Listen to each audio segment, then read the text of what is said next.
Radio. Well, hello there, Joan. Welcome to Durham Hospital's radio. It's lovely to talk to you. Thank you. Thanks for having us. It's you probably already know this, but I did my work experience at Durham Hospital, so I know it well. I know it. Does your auntie still work there?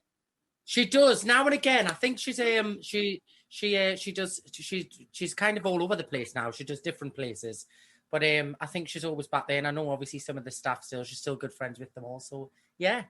Yeah, I bumped into her a couple of times when I was selling raffle tickets. So I know. Oh, fabulous. Now, I've been listening to your brand new single, Baby Had Your Fun.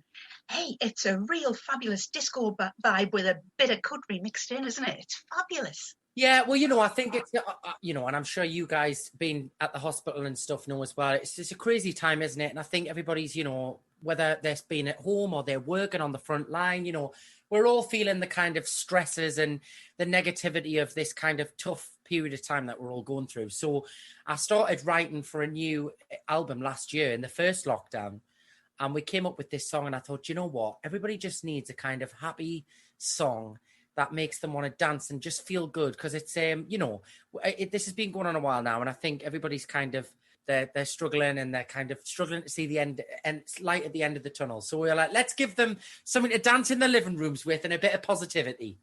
Well, I've been having a good dance. If I was in the studio, I'd be dancing around the microphones. I really would. Good. That's what we like to hear. It's just got a great earworm to it. You can't stop singing.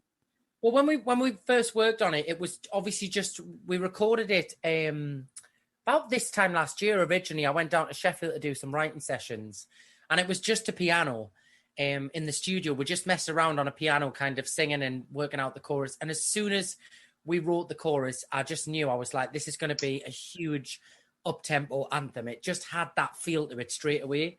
So then when we went into the studio in the summer, when the kind of restrictions and regulations had eased a bit, we just threw everything at it, in terms of like them big country guitars, a bit of disco beat, and then kind of 80s synth and all of that, and just kind of made it this wall of energy, which I think the minute it starts, it kind of slaps you in the face. It's just a really energetic song. You just want to get on your feet, and the video looks really good fun too. Did you have fun recording that? I did. It was strange because we shot it at the end of summer, and although quite a lot of the restrictions had eased, it was still kind of social distancing, tests and temperature checks and masks and everything like that. And obviously I hadn't really been on a set in terms of filming a music video, like kind of since before COVID had kind of hit.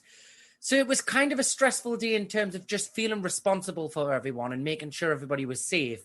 But I think the minute we all got on there, there was me and 4 dancers on the set, and it just it was such a normal environment for us. One, first of all, to be in a nightclub. I was like, oh my God, I just want to have a drink and have a party. And but it was lovely to kind of shoot the video and just be in that kind of creative environment, because although I've done a lot of online shows and outdoor gigs in the summer last year, in terms of like the creative stuff and being in television studios and things like that, that's still really limited. I mean, and, we've kind of gone 10 steps back even from what we were in the summer. We've kind of gone back to the beginning in terms of restrictions. So it was lovely, but it was strange because, it felt like everybody else was kind of not able to do that. And we all felt really lucky that we got to do that. Yeah, and I have spotted Grandma Hilda on Twitter.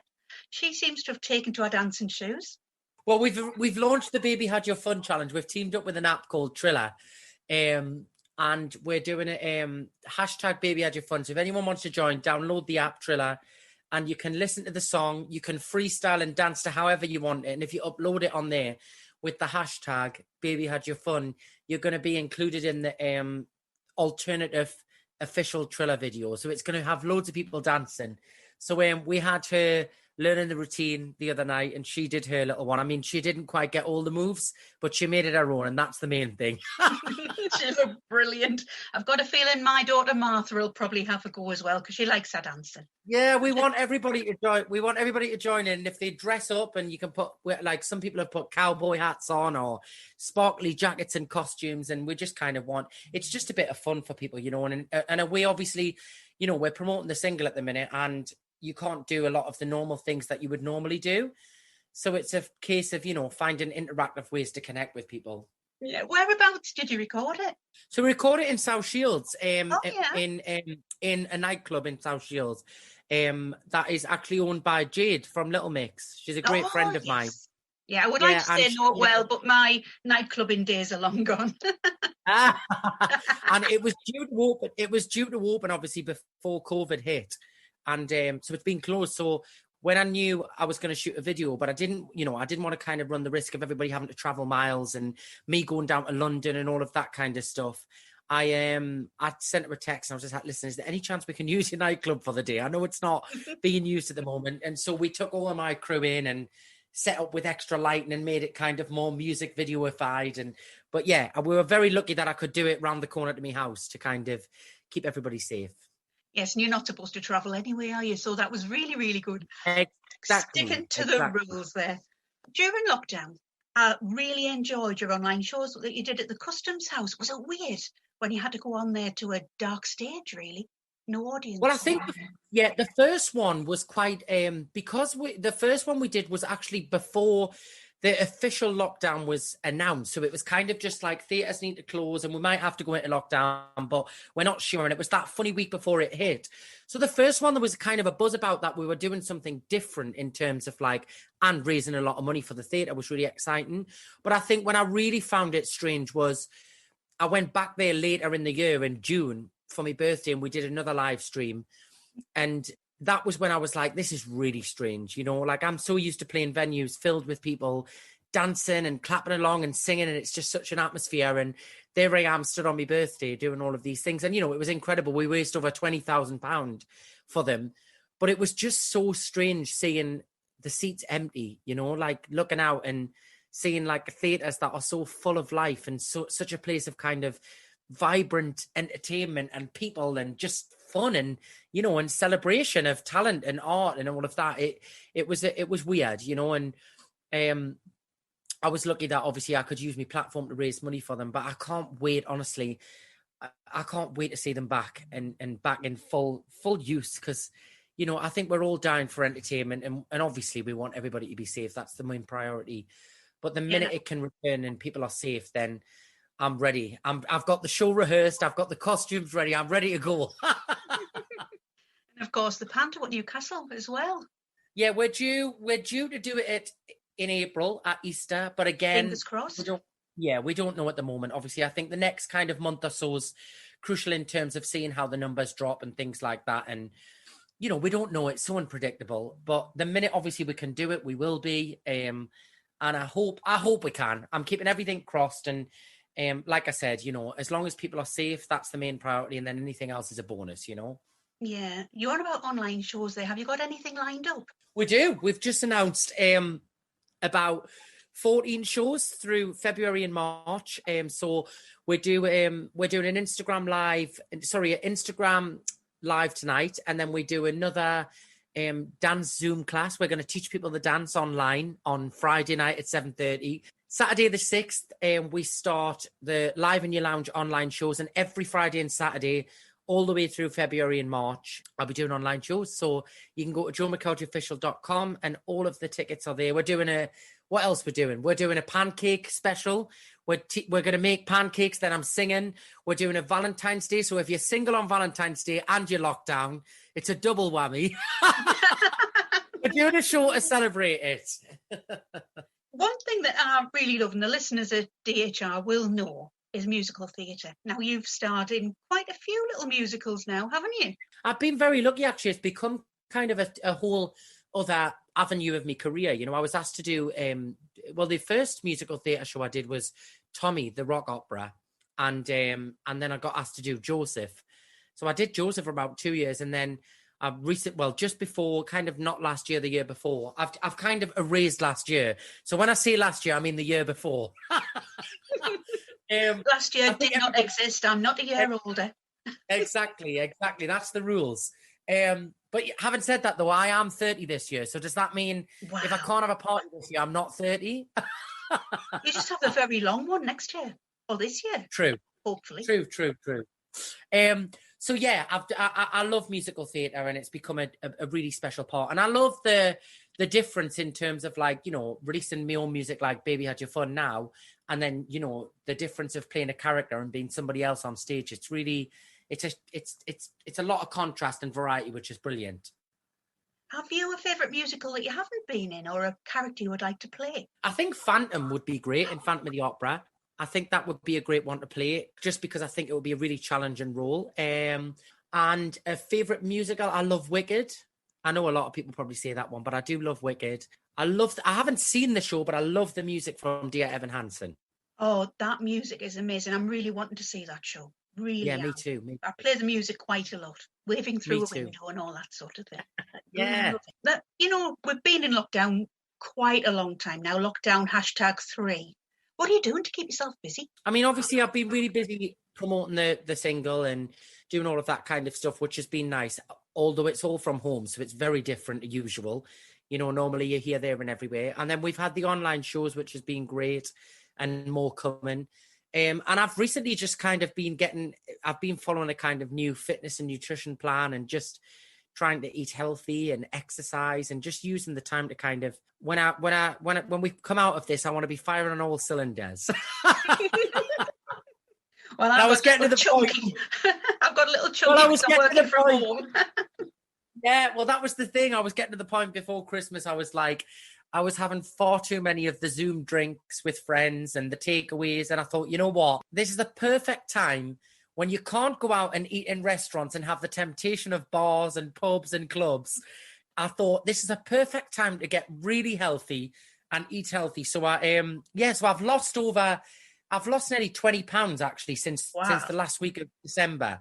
But you know, more so just feeling fit and sleep better and kind of all of the kind of health benefits of that. But yeah, that's kind of kept us pretty busy, even though I have to be honest, I haven't wanted to do all of the workouts. There's something about being stuck in the house that makes you kind of very unmotivated, doesn't it? That's very true. I have bought the watch. I've got the watch that tells me my steps, but since I've got a desk job and I'm there all day, my steps aren't very good at the moment. It's the thought that counts, and every little helps. It's the same Tesco.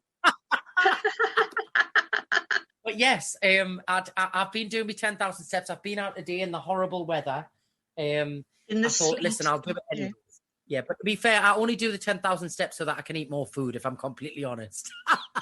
That sounds like the best plan. I mean, I used to quite often see you jogging around South Shields when I used to be out more, when my little one was in the pushchair. And I used to quite often see you running around. I've actually been doing a lot of running in lockdown as well. I think I'm so lucky, you know, where I live. And we live in a beautiful part of the world. And we've got all of that beautiful coastline and fresh air and space. You know, and especially at a time like this, you realise how, you know, not many cities have as much open space as we do up here. So that's been a bonus to have that. And I've had loads of friends texting us being like, oh my God, where do you live? It looks like the Caribbean. I'm like, the Caribbean without the weather. That's for sure. I mean, I moved up here 3 years ago after trying for years to get in. I love it in South Shields. Absolutely love it. It's a beautiful part of the world, you know, and I've travelled all over the world with work and holidays, and I enjoy travelling. And I am yet to find a beach that is as beautiful and picturesque as ours, you know, and it's right on my doorstep. And I always say, whenever I go for a walk down there, I say people would travel 15,000 miles on an aeroplane to get a beach like this, and it's 5 minutes from our door. We're very lucky. They would. I'm just literally down the road from Marsden Bay, and it's beautiful. Absolutely beautiful. It doesn't matter whether it's winter or summer, it's still fabulous. It is. And sometimes even in winter that you get the better sunrises and sunsets. That's true. You do. A lot of my friends are going down for the sunrise, but it keeps being cloudy. I know. I did try and do that a few times, but then the 4 a.m. starts got quite boring, and then you get down there and there was no sunrise. I was like, you know what? I'll catch it at some point. Yes, we did it once and then gave up. You've got a great thing going there on the internet with Between Me and You. Now, I watched quite a few of those. You had some fabulous people on there. John Barrowman you had on there, and you had Kate Robbins.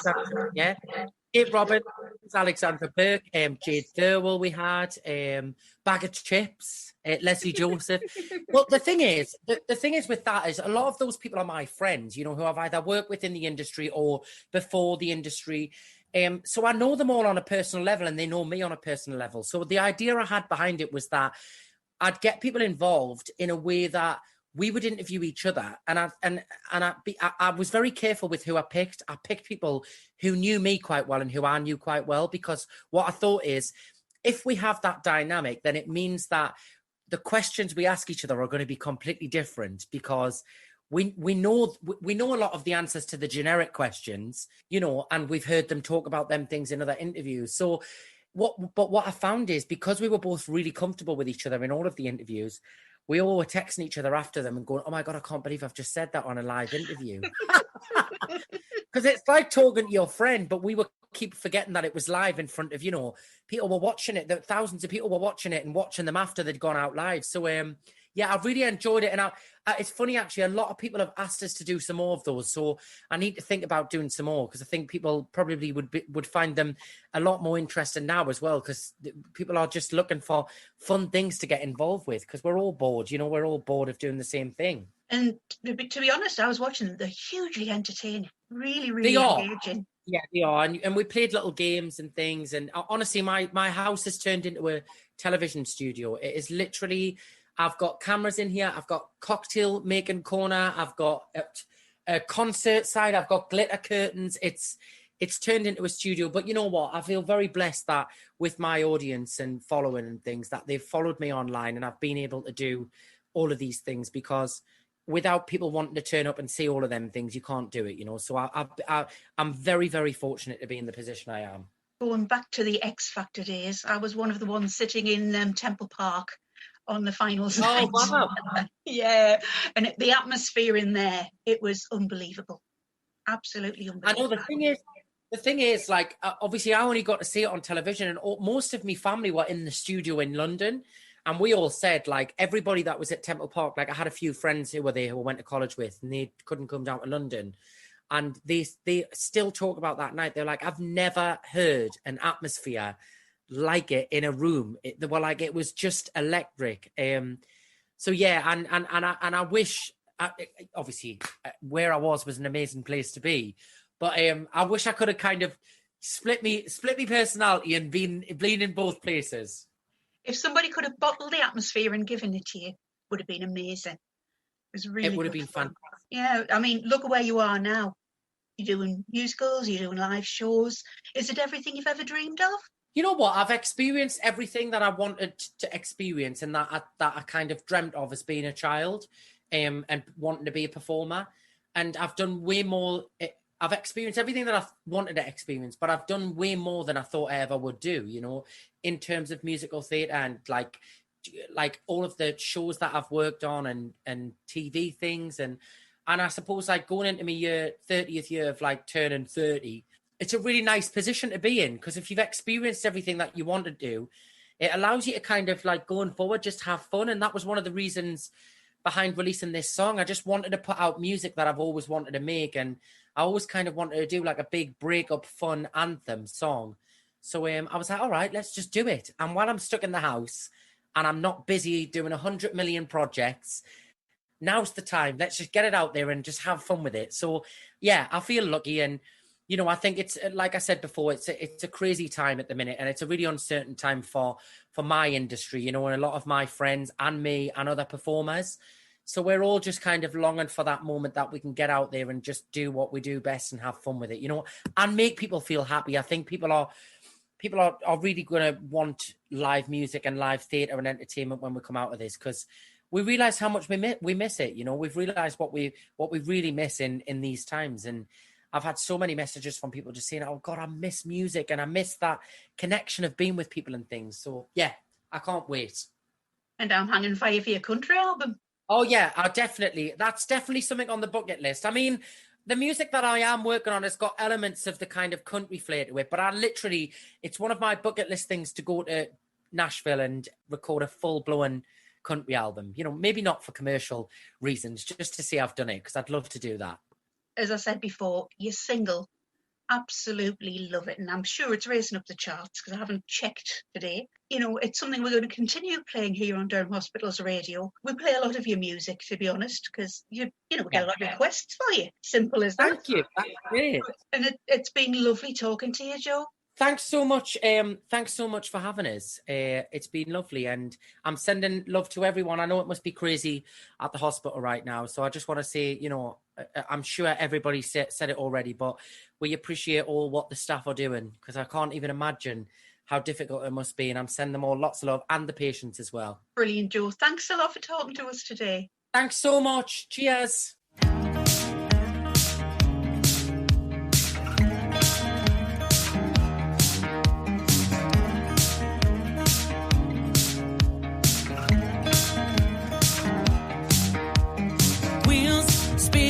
Foot upon the gas, release my runaway heart. Shots down, remembering how to laugh, gonna tear this joint apart. Fingers through my hair as the sweat runs down, gonna dance like Prince till I shake this out. Won't stop banging my drum, gonna paint this town tonight. Rinse every tear from my moving till I feel alright. Baby, had you fun and you broke my heart, but you won't break me, no, you won't tear me apart. You said don't worry, my love, as you spun another narcissist lie.